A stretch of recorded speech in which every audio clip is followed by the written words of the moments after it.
I'd like to start the talk with one question, actually. This is on. Okay. Which one of you think you have an open mind? Honest question. Which one of you think about it? An open mind. One. You had your hand up. Yes. Which one of you think you have an open mind? That was my question. Wait, actually, seriously? It's.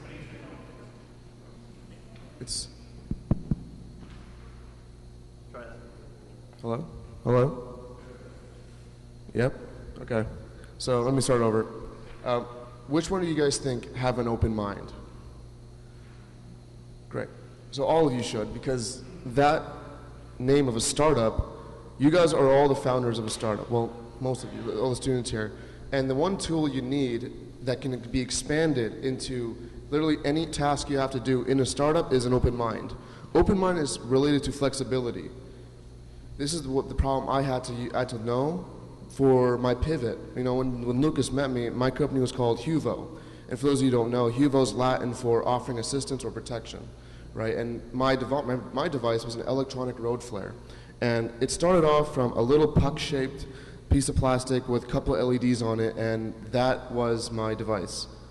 And that was sort of the early adoption of my device. And I got a lot of feedback and understanding that this was not the best idea, not the best look for it.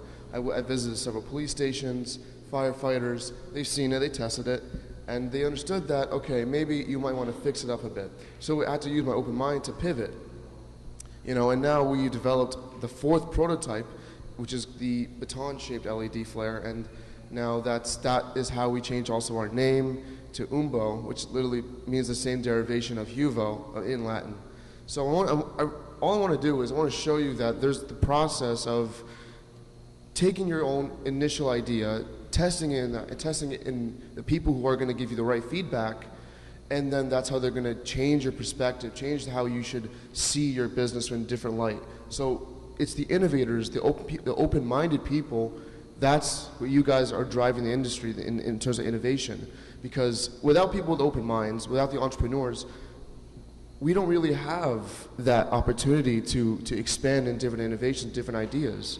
You know, it takes someone with one idea to see things differently, from a different light, and apply it to the same job, so you can provide yourself with the sort of breaking technology. You know, that's how things like Uber started. Someone asked a question: how come we have to drive, to use taxis? And then that question expanded into an idea. That's the open mind you're supposed to have as an entrepreneur. And in your daily process, in your daily lives as an entrepreneur, you're going to go through obstacles such as changing your product, changing your name, and changing your mission, because that's what entrepreneurs are supposed to do. Anytime you have a roadblock, you're supposed to swerve. You're supposed to change.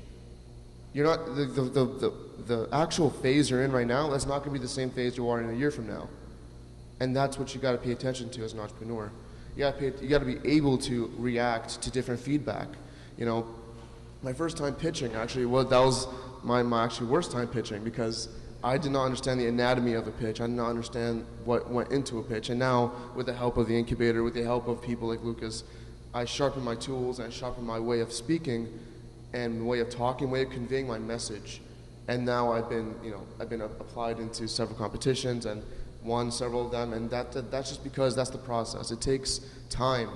It takes effort into actually getting your idea across, because no one's going to understand from the beginning, at least depending on how complicated it is.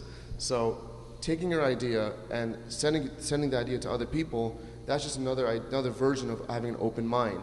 You have to you have to understand how you can say something that other people from a different perspective can see it.